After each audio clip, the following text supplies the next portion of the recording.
Paano nga ba magluto po ng soy-free, low-carb menudo po? So una kailangan po natin ng pork, 1 1/2 kilo po ito at yung pork liver 1/2 kilo po. So una po yung ating pork po ay lalagyan po natin ng paminta, asin, hindi ko lang po nailagay sa video, napakita.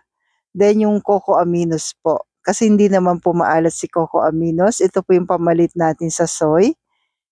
Out po kasi sa atin yung soy po. Kaya coco aminos po yung pwede sa atin. Konti lang din po nilagay ko. Masarap kasi i-stock po to sa rep.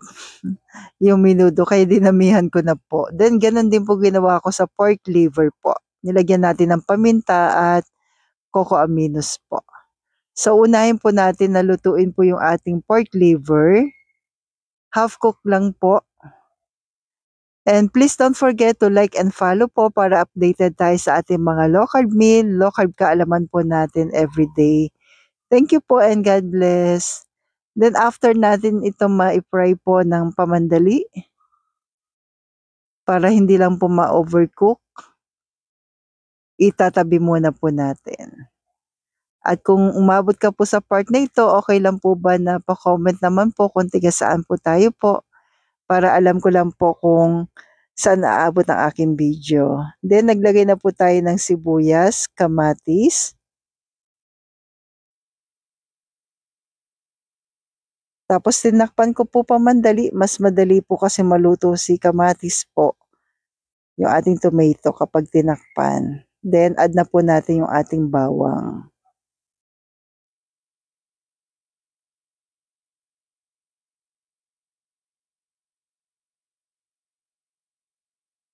Then after po niyan, ilagay na po natin yung ating pork. Sangkutsa po natin ito. Pagdating talaga sa menudo po, no, iba-iba po yung ating style. Yung iba naglalagay po ng liver spread, ng tomato sauce. Yan. Sa atin sa low carb po, pwede naman ng tomato sauce pero minsan depende rin sa ingredients. Kasi po, i-check nyo rin po ingredients.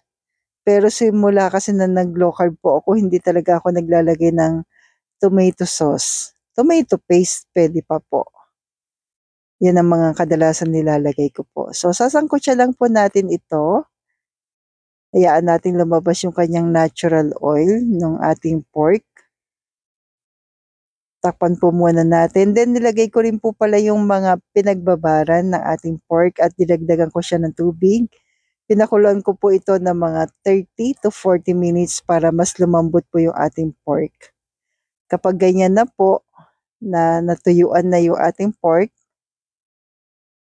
ilalagay ko na po yung ating tomato paste. Ayan. So, sa tomato paste po, check lang po natin ingredients. Actually, RAM po yung gamit ko po dito, not sponsored. Yan po yung tomato paste na nilalagay natin. Kaya po siya may kulay. Yung coco aminos, tapos yung tomato paste. May nag-comment kasi po tinatanong ko ano yung pampakulay ko po. Yan, tomato paste po. Then this time palagay na natin yung ating pork liver.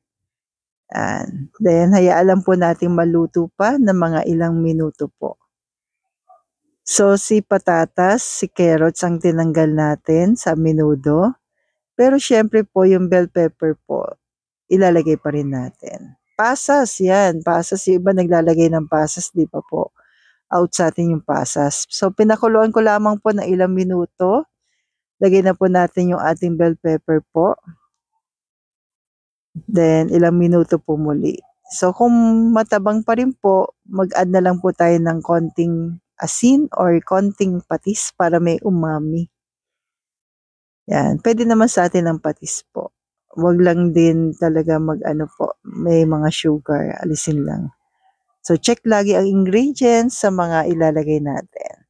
So, stay healthy, stay low carb po, and God bless sa ating lahat.